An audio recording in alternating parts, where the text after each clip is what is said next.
This morning's message it would be, if I had more time, it would be something of a court case. Isaiah's reading was in the terms of legal language, and we're looking at the resurrection of Christ and the evidences for the resurrection of Christ. And a very, very, very good book to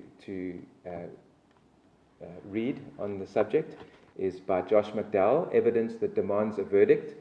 He was a magna cum laude law student who set out to prove the Christianity wrong, and that Christ didn't really rise from the dead. He's not really alive, and that's all just a story and a fairy tale.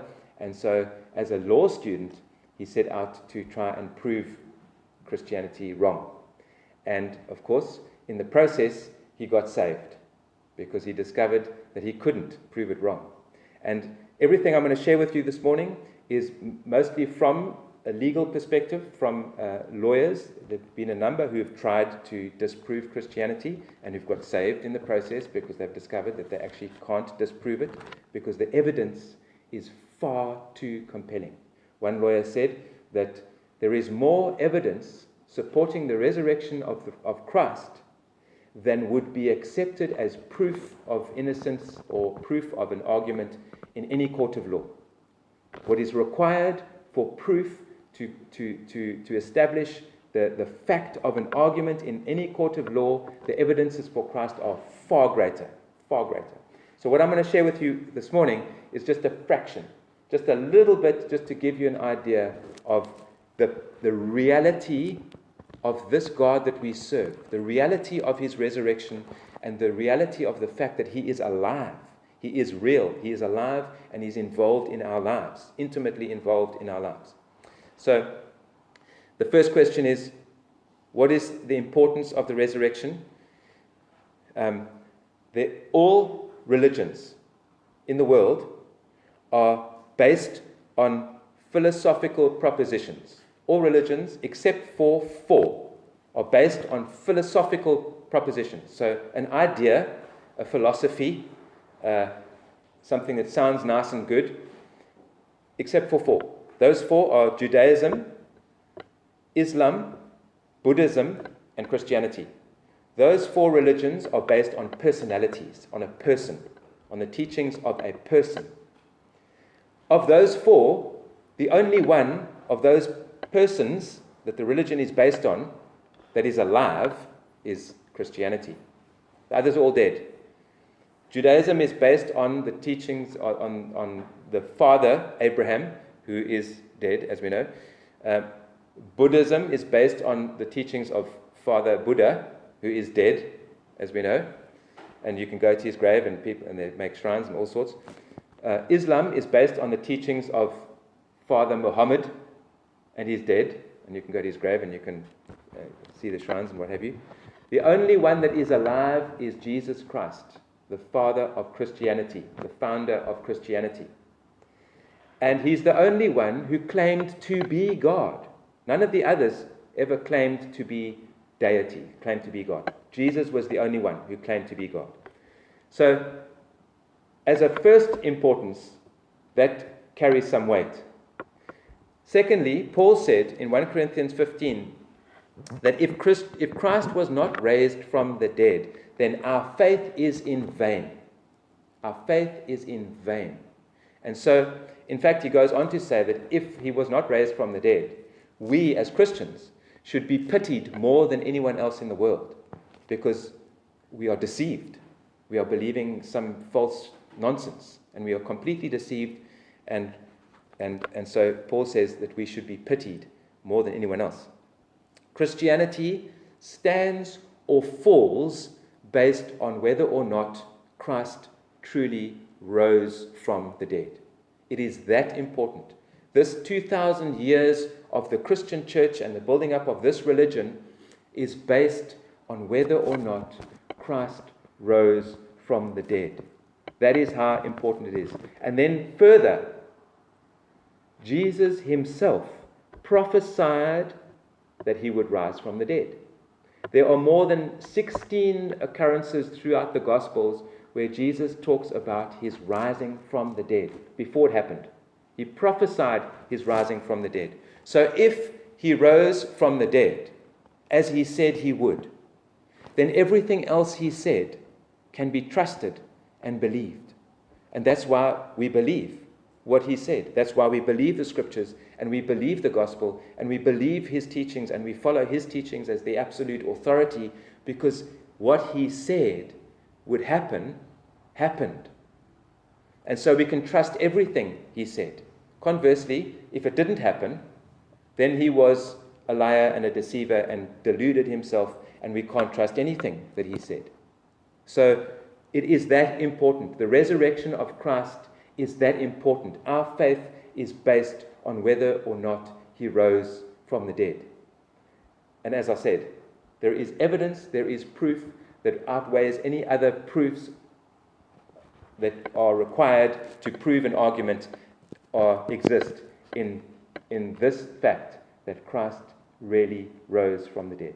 Because it's so important, we can understand and we can expect that there have been many attacks against it, many who would try to disprove it. And so, right from the beginning, we see that the teachers of the law, the priests, go to Pilate and they say, and this is an interesting point, that the priests of the law remembered that Jesus had taught that he would rise from the dead. His own disciples didn't remember that. But the teachers of the law, the priests, remembered, and they went to Pilate and they said to Pilate, this is in Matthew chapter 27, they said to Pilate, we remember that this deceiver, Jesus, said that he would rise again after 3 days. So best we put a guard at the tomb and seal the tomb. And so they did. Pilate said, take a guard and seal the tomb and make it secure. And so they did. And inadvertently, and not knowing it, they have provided so much more evidential proof that Jesus rose from the dead. The fact that they posted a guard and sealed the tomb gives us so much more proof that Jesus did, in fact, rise from the dead. So the attack that comes against this, the three most common ones are that he wasn't really dead. A lot of people say he wasn't really dead, he just swooned, fainted. And so he came into the tomb, and it's just ridiculous for many reasons. The number one I'll just point out is war in those days was conducted hand to hand. They fought with swords. They were close combat. They had to look into each other's eyes, and they had to slash and stab, and they had to physically, with their own hands, kill that other person. They didn't stand far off with bombs and guns and missiles. They had to physically come into contact with their enemy and kill them with their hands. The point is that Roman soldiers understood death. They understood how to kill someone, and they understood when someone was dead. Added to this, when Joseph of Arimathea went to Pilate to ask for his body, Pilate was surprised that he was already dead. And so he sends a guard to go and check that he is, in fact, dead. And you know that he gets the message that he is dead and gives Joseph permission to take Jesus' body down. And we also read about the centurion who pierced Jesus' side with a spear. If he had been alive, he would have flinched or something. And then physiologists, doctors and people in medicine, describe the water and the blood can only come from a ruptured heart. That's why some people preach a lovely story. It's a lovely story about the fact that Jesus died of a broken heart, because his heart would have, a massive heart attack, a ruptured heart would produce water and blood in the lungs. And so Jesus was definitely dead. There are many more evidences for that. The other common one is that his body was stolen. This was the reason why they had the tomb sealed. This is even less likely. The punishment for sleeping during guard duty in those days was death. A Roman soldier would not sleep on duty because he knew that he would die if he did. And many other things would explain how his body could not have been stolen. Not least of which is the fact that the disciples were very timid. They ran away when Jesus was arrested.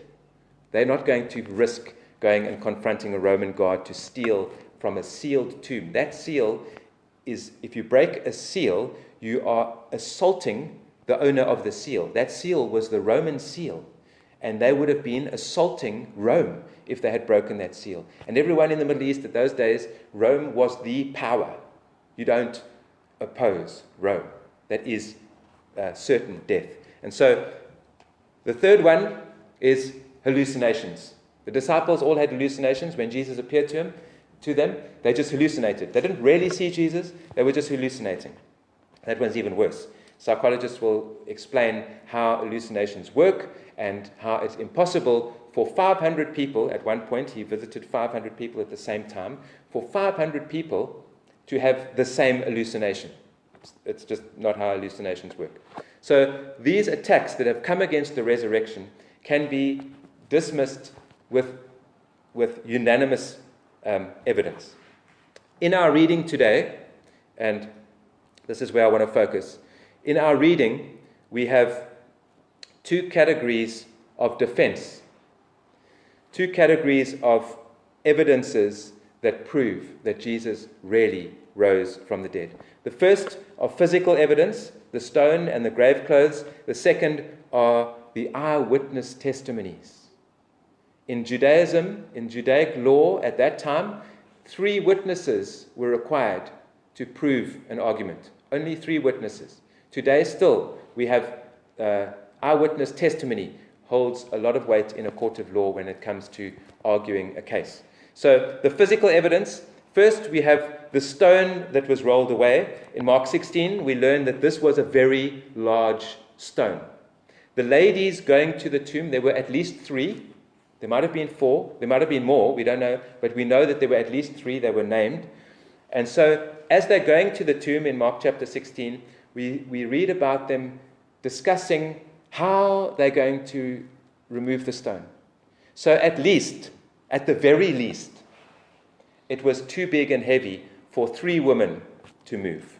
They needed more help than that. So we read in the Greek, we understand that it wasn't just to roll the stone away. You've seen pictures, I'm sure, of Middle East tombs with a big round stone in a channel. So they would have this channel that they rolled it. According to the way it's described in Greek, they had to roll the stone uphill. In other words, the channel was built in such a way that it would be easy to close the tomb. It would run down. So it closed the tomb, but it would be difficult to open the tomb. You would have to roll the stone uphill. Not only was it rolled uphill, in the Greek, the wording describes it as being away from the tomb. It wasn't even against the tomb. So it wasn't just rolled away from the door. It was taken away from the tomb. So it was taken out of the way. We read that there was an earthquake and an angel moved the stone, rolled it away. And this was what got the guards terrified. Now I've explained to you this Roman soldiers, hand-to-hand combat, fighting, killing each other. What would make these kinds of people so terrified that they did faint? It says that I think it was in Matthew chapter 28, verse 4, they were like dead men. So that must mean that they fainted. So they saw the angel and they were so afraid, so terrified that they fainted. What would make such battle-hardened soldiers faint? More than we read the atrocities, the barbaric way they treated Christ. That didn't make them nauseous or upset, and yet they faint when they see this angel.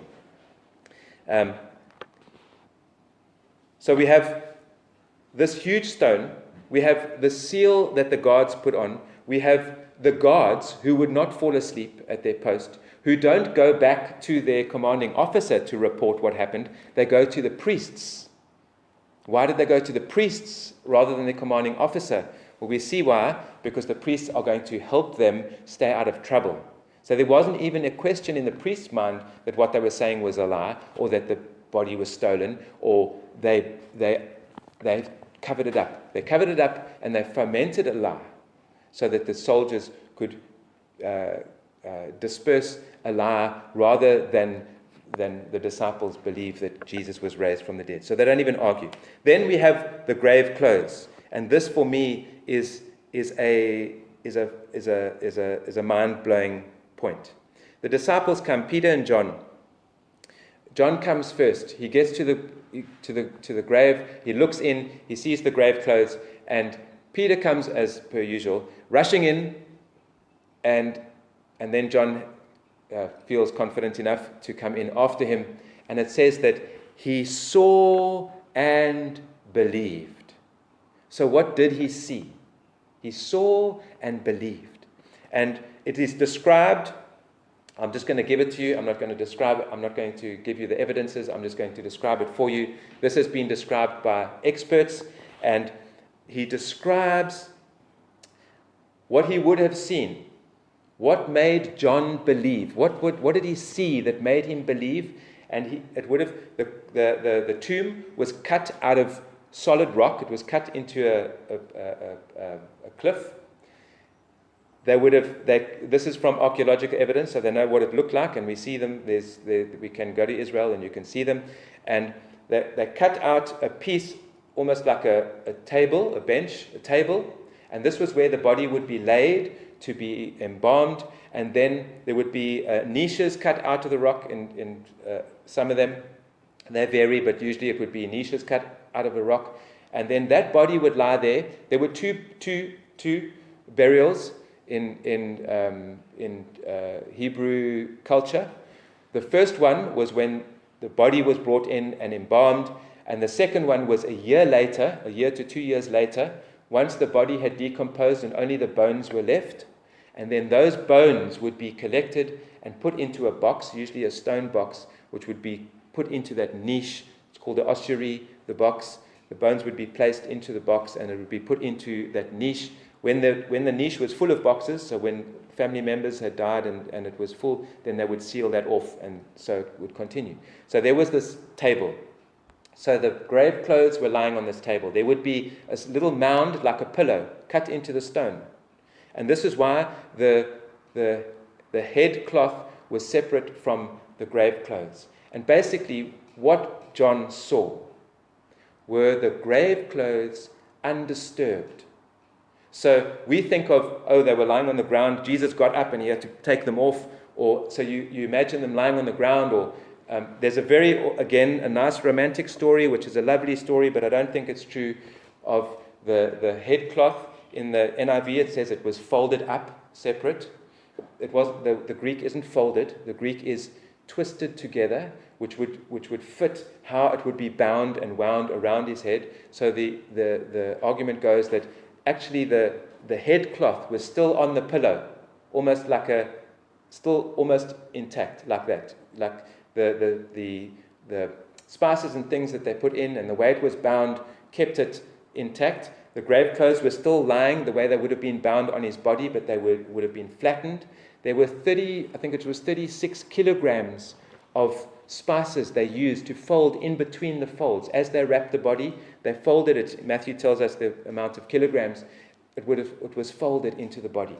And so there's nothing mentioned of the spices lying on the floor, because the spices would have still been wrapped in between the layers lying on this bed. And so what John sees is an undisturbed grave clothes lying as they were around the body without the body. In other words, Jesus just disappeared and his grave clothes lay left behind, undisturbed. They weren't unwrapped, they weren't laying on the ground. And this is what John saw. This is why it could say that he saw and believed, because he saw the grave clothes lying as they were. So then we get to eyewitnesses. We have Mary. We read about in the reading, Mary, and a very beautiful, intimate moment where Mary doesn't recognize him and she's desperate. And Jesus just calls her name. And when he calls her name, she recognizes his voice. That intimate familiarity is what brought her to recognize her master. And so it's a very, very special moment. And she was given the privilege of being the first eyewitness to the resurrection. And then we have many more. We have the other woman. We have Peter later in the day. We have the two on the road to Emmaus. We have the apostles in the upper room when Thomas was absent. We have the apostles when Thomas was present. We have the 7 at the lake of Tiberias when Jesus feeds them the breakfast. We have, in 1 Corinthians 15, we read about 500 people who saw Jesus at the same time. In 1 Corinthians 15, verse 7, we read about Jesus appearing to James, and then to the 11 in Matthew 28, verses 16. And then at the ascension, we know the disciples were there to see the ascension. We know of his appearing to Paul on the road to Damascus. Stephen saw him. When Stephen was being stoned, Stephen saw him. And then, of course, John, the Apostle John, when he was on the island of Patmos, when he got the revelation of Revelation, the book of Revelation, he saw the Lord Jesus. And so we have all of these eyewitnesses which cannot be hallucinations. And there's so much proof of that. By far, and with this I close, well, I shouldn't really say by far, but for me, one of the clinchers is the change in the disciples. They went from being timid, scared, running away, to being so bold that they would all, except for John, they would all give up their lives in a martyr's death rather than deny the resurrection of Christ. Their message throughout the New Testament, the message focuses on the fact of the resurrection. That was the focus of their teaching and preaching, was the fact of the resurrection. And they would rather give up their lives than to distort or to pervert that in any way. And it's very well explained by Charles Colson. Many of you will remember the Watergate scandal, President Nixon and the Watergate scandal. Charles Colson, I don't know if my recording stopped, but I'll get it back. He said this: I know, Charles Colson was a great theologian and Bible teacher. He says, I know the resurrection is a fact, and Watergate proved it to me. How? Because 12 men testified they had seen Jesus raised from the dead. Then they proclaimed that truth for 40 years, never once denying it. Everyone was beaten, tortured, stoned, and put in prison. They would not have endured that if it were not true. Watergate embroiled 12 of the most powerful men in the world, and they couldn't keep a lie for 3 weeks. You're telling me 12 apostles could keep a lie for 40 years? Absolutely impossible.